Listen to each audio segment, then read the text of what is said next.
Shalom saudara, kita bersyukur kita berjumpa kembali dalam ibadah online di rumah saja. Dan di minggu pertama 2 Agustus ini saya percaya Tuhan akan banyak berbicara untuk setiap saudara dan saya yang rindu, yang haus untuk selalu dipenuhi dengan firman-Nya, untuk selalu dituntun oleh kebenarannya. Dan percayalah di dalam kebenaran itu ada kemerdekaan, ada pemulihan, ada kekuatan Tuhan yang terjadi. Dan apapun kondisimu saudara, hari ini firman Tuhan akan menolong, memberikan jalan keluar. Buka hati kita untuk selalu berkata, Tuhan, aku siap dilawat, dipulihkan oleh Tuhan. Mari kita akan belajar satu hal di dalam 1 Raja-Raja pasal 17 ayat yang ke-12 sampai dengan ayat yang ke-16. Saya akan sampaikan sesuatu tema pada minggu pertama ini di 2 Agustus. Tuhan sanggup mengubah keadaanmu.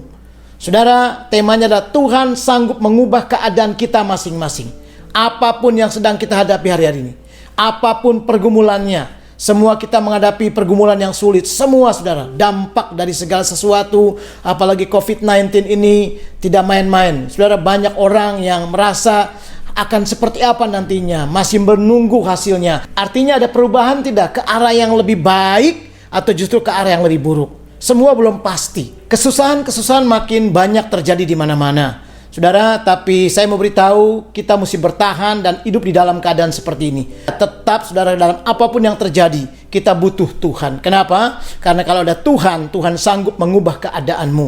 Kalau Tuhan sanggup, berarti saudara akan ada berita baiknya, akan ada pertolongannya, akan ada kemampuan surga yang akan terjadi buat setiap kita. Itu sebabnya mari hari ini kita mau lihat firman Tuhan saudara di dalam 1 Raja-Raja pasalnya yang ke-17 ayat yang ke-12 sampai dengan ayat 16. Cerita ini mengenai Elia yang Tuhan suruh ke satu tempat namanya Sarfat, karena Tuhan katakan di sana ada seorang janda yang susah, yang juga menderita, yang juga dalam keadaan kekurangan. Keadaan-keadaannya mungkin gak beda dengan kita sekarang ini. Kita banyak pergumulan, kita banyak mengalami kesulitan, sama dengan janda, seorang janda yang punya anak satu ini di Sarfat.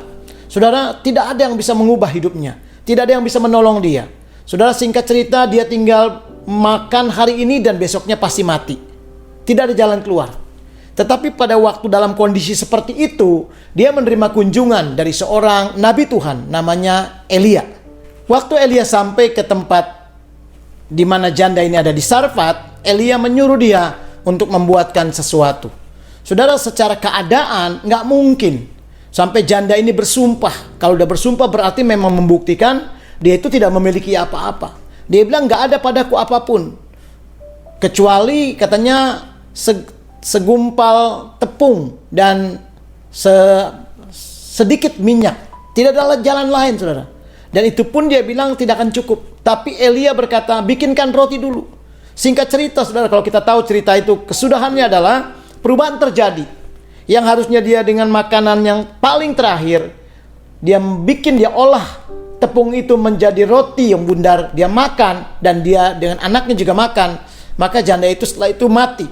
Saudara, tapi kita melihat di dalam ayat 16, saya akan bacakan di dalam 1 Raja-Raja 17 ayat yang ke-16. Tepung dalam tempayan itu tidak habis dan minyak dalam buli-buli itu tidak berkurang, seperti firman Tuhan yang diucapkannya dengan perantaraan Elia. Wow, dahsyat sekali. Saudara, kalau kita mau mengalami kondisi seperti itu, yaitu keadaan tepung dalam tempayan tidak akan pernah habis dan minyak dalam buli-buli tidak akan pernah berkurang. Bukankah itu yang kita rindukan saudara? Artinya dari keadaan yang harusnya miris, menakutkan dan mungkin meragukan untuk hidup, tetapi Tuhan bisa mengubah. Saya percaya Tuhan sanggup mengubah keadaan kita. Ada satu firman Tuhan di dalam Amsal, di dalam Yesaya 60 ayat yang ke-22. Yesaya pasal 60 ayat 22. Mari kita lihat ayat ini, Yesaya 60 ayat 22. Yang paling kecil akan menjadi kaum yang besar, dan yang paling lemah akan menjadi bangsa yang kuat. Aku, Tuhan, akan melaksanakannya dengan segera pada waktunya. Perhatikan saudara, Tuhan bilang yang paling kecil akan menjadi kaum yang paling besar, dan yang paling lemah akan menjadi bangsa yang kuat. Ada perubahan. Tuhan mengubah keadaan-keadaan. Saudara, kalau Tuhan berkata di dalam Yesaya, maka janji Tuhan hari ini Tuhan juga mampu melakukannya kepada saudara dan saya. Kalau engkau sadar hanya Tuhan yang bisa mengubah keadaanmu dan Dia sanggup, karena Dia tidak pernah, saudara, berubah dulu sekarang selama-lamanya. Mari sandarkan harapmu kepada Tuhan. Mari buka hatimu, dengarkan kebenaran ini. Dan bagaimana caranya, saudara? Tuhan sanggup. Saya mau perlihatkan satu ayat kembali, kita lihat di dalam Tawarik, saudara. Kalau kita buka di dalam 2 Tawarik pasal 14, ayat yang ke-11 sampai dengan ayat yang ke-12, mengenai Raja Asa, Raja Yehuda dengan orang-orang Yehuda.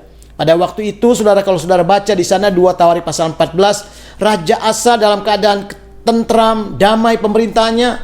Tiba-tiba, saudara, ada satu orang raja menyerang dia, Raja Ethiopia, namanya Zera. Zera ini punya pasukan, saudara, waktu menyerbu, menginvasi, menyerang dengan 1 juta. Wow, itu luar biasa. 1 juta tentaranya ditambah dengan 300 kereta. Itu perlengkapan yang begitu dahsyat. Perlengkapan yang begitu hebat, jumlah yang begitu besar. Lalu pada waktu Raja Asa menyadari dia tidak punya banyak kemampuan, kalah kekuatan, kalah jumlah, kalah strategi. Kenapa? Karena kalau Bapak Ibu Saudara baca di dalam 2 Tawarik pasal 14, Raja Asa cuma punya kekuatan, saudara, 300.000 plus 280.000. Berarti kalau di total cuma 580.000. Anda bisa bayangkan Bapak Ibu Saudara, 580.000 dibandingkan dengan 1 juta lebih, wah itu nggak ada apa-apanya, kalah segala-galanya. Maka dalam kondisi seperti itu, Raja Asa mencari Tuhan, berdoa, memohon, meminta kekuatan Tuhan. Pada waktu dia berdatang sama Tuhan, pada waktu dia mengandalkan Tuhan, Tuhan mendengar doanya dan dia dapat kemenangan. Di balik keadaannya, tadi seperti di dalam Yesaya 60 ayat 22, Tuhan bisa mengubah yang paling kecil menjadi paling besar, yang paling lemah menjadi paling yang terkuat. Saudara, saya percaya berita baiknya hari ini adalah Tuhan sanggup memberkati saudara. Tuhan sanggup memulihkan keadaanmu. Tuhan sanggup mengubah keadaan-keadaan apapun yang orang lain tidak bisa berbuat buat saudara. Tapi kabar baiknya hari ini, Tuhan sanggup. Nah, Bapak Ibu Saudara, kalau demikian, kalau Tuhan sanggup buat kita, apa artinya? Artinya, saudaraku, hanya Tuhan yang bisa melakukannya. Nah, kalau Tuhan melakukannya, bagaimana caranya supaya kita juga mengalami perubahan-perubahan itu? Saya mau beritahu saudara, tidak ada jalan lain. Kita harus sepakat dengan Tuhan. Apa artinya sepakat dengan Tuhan? Nanti saya akan jelaskan. Ketika saudara sepakat dengan Tuhan, maka saya yakin saudara, Tuhan akan melakukan hal-hal yang dahsyat. Bukankah Tuhan Yesus mengajarkan di dalam doa Bapa kami kepada murid-muridnya, jadilah kehendak-Mu ya Tuhan di bumi ini seperti di surga. Saudara, artinya bumi harus sepakat dengan surga. Jangan dibalik. Bukan surga yang mengikuti maunya bumi, tetapi bumi harus mengikuti apa yang ada di surga. Karena surga itu pola. Surga itulah cara Tuhan. Surga itu adalah di mana Tuhan bertakhta. Nah, sekarang bagaimana caranya kita sepakat dengan Tuhan? Saya mau jelaskan saudara. Kalau saudara sepakat dengan Tuhan, artinya saudara kita terikat dengan Tuhan. Kita mesti mengikuti apa maunya Tuhan.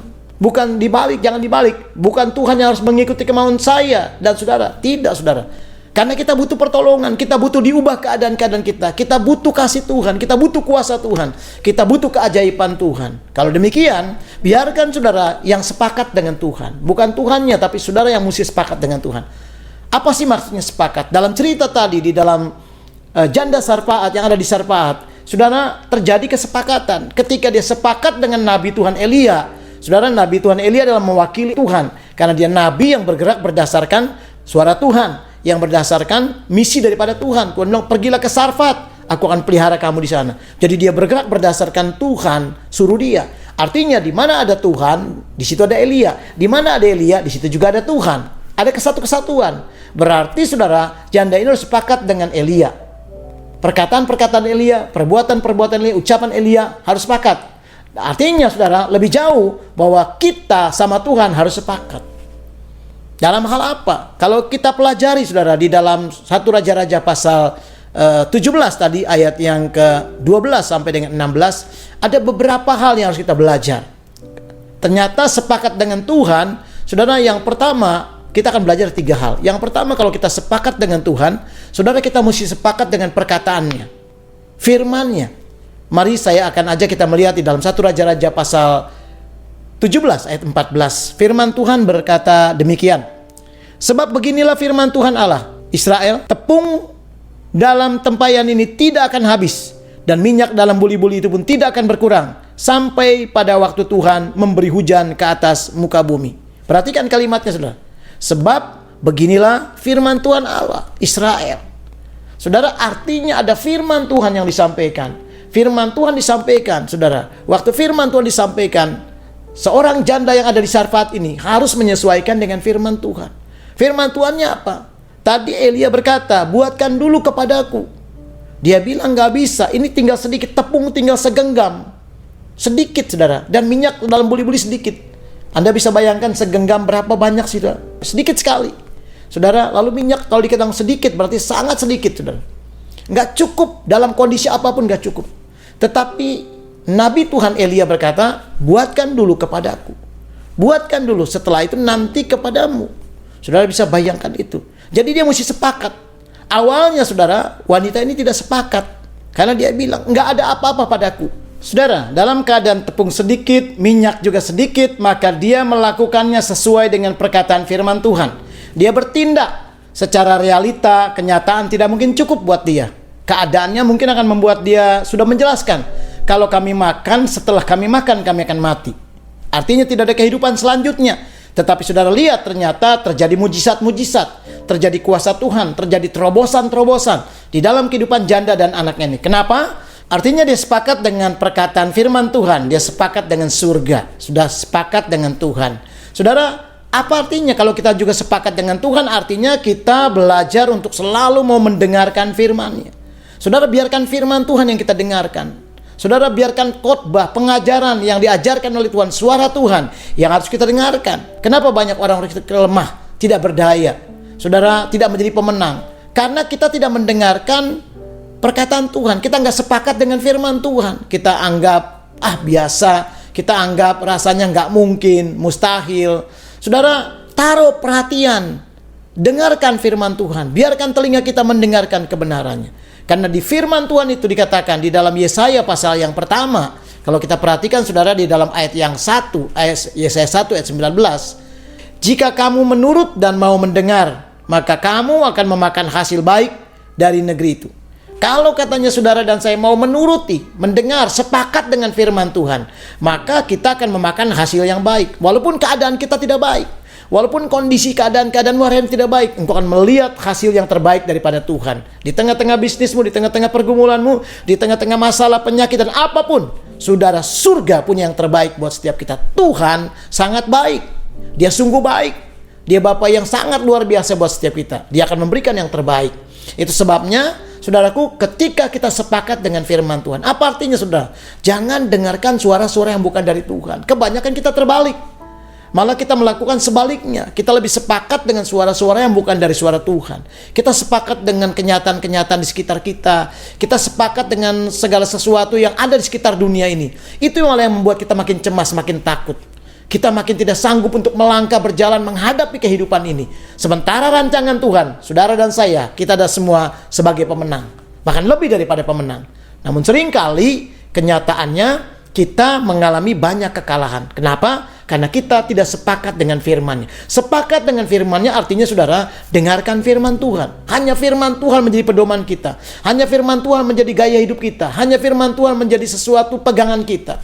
Saudara, mungkin kita banyak terintimidasi. Kenapa banyak anak-anak Tuhan kalah dan terintimidasi? Karena yang didengarkannya bukan firman. Sepakat dengan perkataan gitu. Oh, kamu gak mampu. Ya benar, saya gak mampu. Ketika ada orang berkata, kamu tidak bisa banyak berbuat apa-apa. Lalu dia sepakat dengan perkataan, iya, saya tidak bisa banyak berbuat apa-apa. Ketika orang berkata, kamu tidak akan bisa berhasil. Lalu kita juga sepakat dengan itu. Oh iya, saya tidak akan berhasil. Akibatnya, saudara, kita menghidupi yang sesuatu bukan firman. Kalau engkau sepakat dengan Tuhan, sepakat dengan firman-Nya, Yesaya pasal 1 tadi ayat 19 menjadi milikmu. Engkau akan memakan hasil yang baik ketika engkau mendengar dan menuruti firman Tuhan.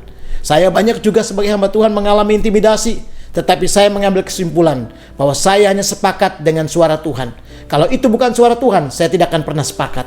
Tapi kalau itu perkataan Tuhan, saya akan lakukan sesuai dengan perkataan Tuhan. Saya akan pegang erat-erat dan saya akan berkata, yes, amin Tuhan, aku akan jadi seperti perkataanmu. Iblis akan menekan, iblis akan menuduh, iblis akan mengatakan kau gagal, kau tidak sanggup. Iblis akan mengatakan, saudara, engkau tidak akan pernah bisa keluar sebagai pemenang. Jangan pernah sepakat dengan perkataan itu. Iblis adalah bapa segala pembohong. Iblis adalah sesuatu yang tidak benar, saudaraku. Yang dia sampaikan bukan kebenaran. Tapi ironisnya, saya memberitahu banyak orang-orang seringkali tidak menyadari, mengikuti, dan sepakat dengan perkataan iblis. Hari ini kita bertobat.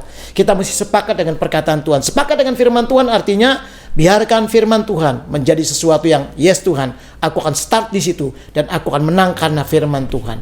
Saudara, ketika itu menjadi sesuatu hal, saya yakin hidupmu akan mengalami kemenangan. Luar biasa. Saudara, lihatin karena Tuhan sanggup mengubah. Saudara, lihat tadi dua hal yang saya ungkapkan. Bahwasanya engkau yang terkecil akan menjadi yang terbesar, kata Yesaya 60. Bahkan di dalam 2 Tawarim 14, saudara, Raja Asa yang harusnya kalah bisa mengalami kemenangan. Tuhan mengubah keadaannya. Raja Serah yang punya 1.300.000 kalah, saudaraku. Bahkan mereka ditumpas semua. Kenapa? Karena Tuhan yang mengubah keadaan itu. Hari ini saudara sepakatlah dengan firman Tuhan. Kalau engkau sepakat dengan firman Tuhan, firman yang kau baca, firman yang kau dengar, khotbah yang kau renungkan, saudara, suara Tuhan yang kau dengarkan, yang selalu membimbing, mengarahkan, saya percaya minggu ini, minggu pertama 2 Agustus, hidupmu akan mengalami kemenangan sampai minggu-minggu berikutnya dan selama-lamanya. Yang kedua, saudara, kita harus sepakat dengan, yaitu saudara, tindakan Tuhan, perbuatannya. Bukankah Nabi Elia berkata tadi, perbuatlah dulu kepadaku. Waktu perempuan berkata, demi Tuhan aku nggak punya roti. Tapi Elia berkata, buatkan roti bagiku. Kenapa saudara? Elia sudah melihat sesuatu. Elia sudah melihat karena surga sudah menyediakannya itu. Mujizat sudah terjadi. Tapi perempuan ini belum, saudara. Janda ini belum. Maka Elia bilang, perbuatlah dulu bagiku. Setelah itu baru buat bagimu. Saudara perhatikan, kata perbuatan. Artinya kita mesti sepakat juga. Ini maksudnya apa, saudara? Saudara dan saya mesti sepakat dengan perbuatan Tuhan. Apa sih perbuatan Tuhan? Kalau Tuhan, saudara, hidupnya kudus, suci, artinya kita sebagai anak-anak Tuhan harus punya perbuatan yang kudus, yang suci. Kenapa, saudara? Saya mau beritahu, saudara yang kekasih, mari kita lihat firman Tuhan. Ya, di dalam satu ayat Amsal, pasal yang ke-10, ayatnya yang ke-9. Amsal 10, ayat 9. Saudara, mari kita lihat Alkitab kita. Siapa bersih kelakuannya, aman jalannya. Tetapi siapa berliku-liku jalannya, akan diketahui. Saudara mau aman? Saudara mau melihat perubahan-perubahan yang dahsyat, dari yang tidak aman berubah menjadi aman. Dari sesuatu yang tidak, saudaraku, menang menjadi arah ke kemenangan. Dari yang kalah menjadi orang-orang yang hebat. Dari orang-orang yang berkekurangan menjadi orang-orang yang berkelimpahan. Engkau akan mengalami keamanan dari Tuhan. Berkat-berkat Tuhan melimpah. Caranya adalah perjalananmu mesti jangan sampai di dalam keadaan yang tidak benar. Artinya saudaraku, perbuatan kita harus sama dengan perbuatan Tuhan.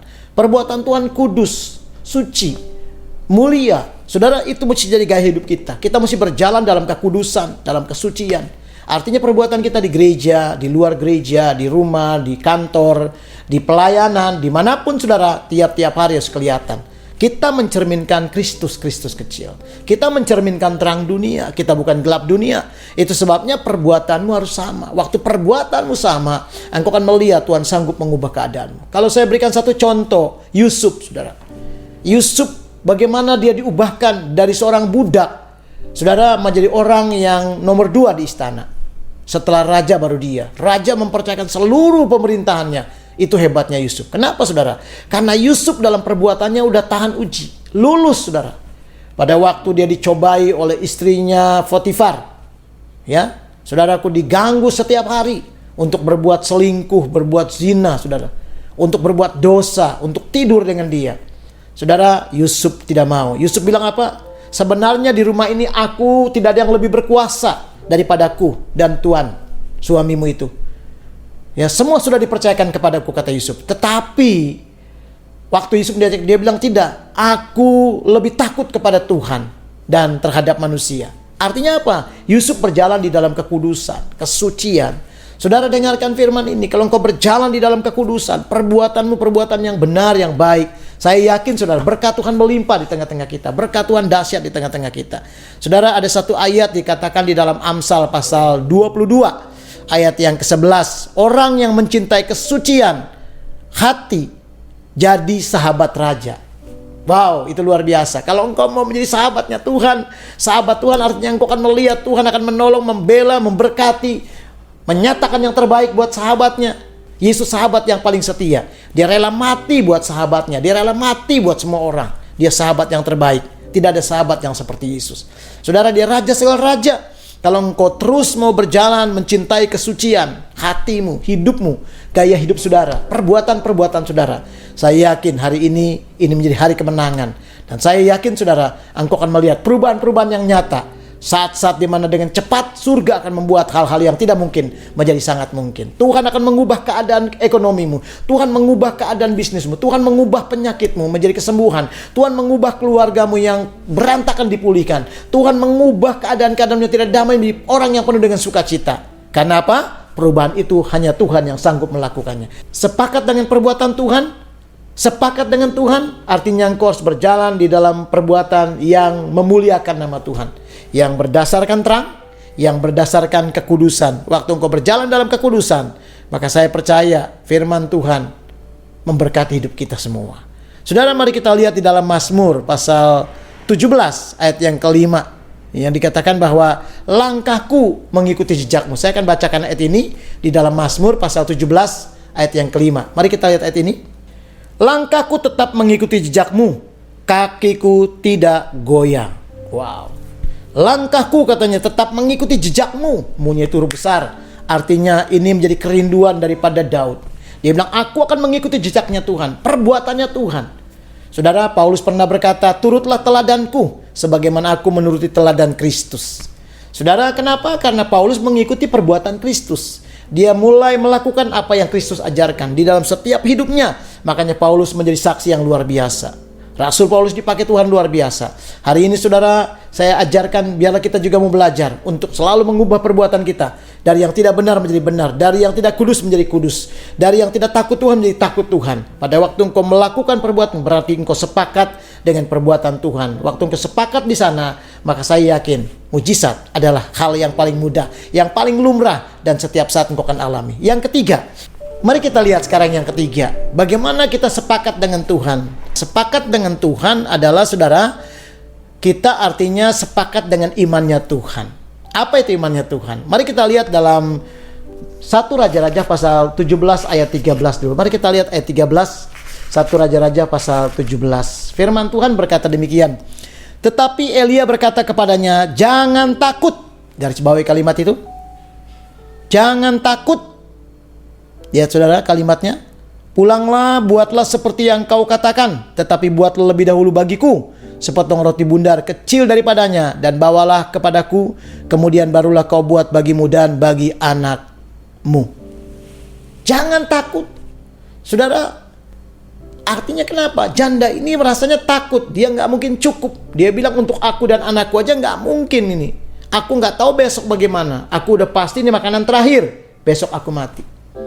Tetapi justru saudara, Tuhan berkata lewat nabinya, jangan takut. Apa artinya saudaraku? Artinya miliki iman yang daripada Tuhan. Kita sepakat dengan imannya Tuhan. Saudara, iman Tuhan adalah iman yang tidak pernah takut. Iman Tuhan adalah iman yang positif, yang selalu saudara belajar untuk percaya sama Tuhan. Takut adalah lawan kata daripada iman. Saudara, orang yang takut, maka orang itu tidak akan pernah beriman. Tapi orang yang beriman adalah orang yang tidak pernah takut. Karena kalau engkau hidup dalam ketakutan, engkau tidak bisa melangkah. Itu cara iblis. Maka iblis akan membuat engkau hidup dalam ketakutan. Orang yang takut, maka imannya tidak pernah bertumbuh. Tapi orang yang imannya ada, saudara, maka dia tidak pernah takut menghadapi apapun. Firman Tuhan berkata, percayalah kepada Tuhan. Saudara, ketika kita percaya kepada Tuhan, maka kita sedang melangkah ke surga. Ketika engkau bisa melihat ke surga, maka di surga ada banyak tersedia buat kita. Ada banyak kekuatan kemenangan. Lihat tadi, saudara, ketika Raja Asa menghadapi 1.300.000 kekuatan kelompok yang begitu besar, dia hanya percaya sama Tuhan. Dia berteriak berseru sama Tuhan. Dan dia tidak pernah takut, secara manusia dia takut. Tetapi dia melangkah dengan iman. Dan Tuhan membela dia. 2 Tawarin 14 tadi, Raja Asa menang bersama orang-orang Yehuda. Kenapa? Karena mereka percaya sama Tuhan. Waktu engkau percaya sama Tuhan, jangan pernah takut hari ini. Percayalah, kemenangan ada di pihak orang yang percaya, yang selalu bersandar kepada Tuhan. Tuhan memberkati kita semua hari ini. Tundukkan kepala untuk kita berdoa. Bapak Surgawi, terima kasih. Di minggu 2 Agustus ini, minggu pertama, kami menerima kebenaran-Mu. Biarlah Tuhan, kami sudah dengar Engkau sanggup mampu mengubah keadaan-keadaan kami. Maka tidak ada yang perlu kami takutkan, tidak ada yang perlu kami ragukan Tuhan. Kami harus menyesuaikan perbuatan kami dengan seperti yang Engkau inginkan. Kami harus menselaraskan iman kami dengan iman surga. Dan kami percaya waktu kami menaruh perhatian telinga kami pada suara Tuhan, hanya suara-Mu saja yang kami sepakati, yang suara-Mu saja yang kami pegang, maka terobosan demi terobosan hidup berkemenangan kami akan alami dari hari ke hari dan minggu ke minggu. Dan setiap waktu kami melihat kebesaran Tuhan dinyatakan lewat setiap umat-Mu Tuhan. Hari ini umat menjadi umat yang berkemenangan karena tangan kuasa Tuhan terjadi buat mereka semua. Berkati setiap kami yang mau melakukan firman Tuhan dan yang mau menjadi pendengar yang baik dan yang mau Tuhan memuliakan Tuhan saja. Terpujilah nama-Mu, kami mengucap syukur dan sudah berdoa. Haleluya. Amin.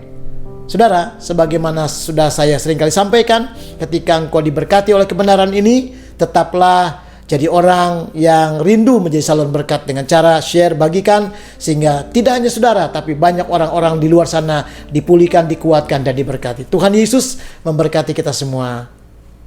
Amin.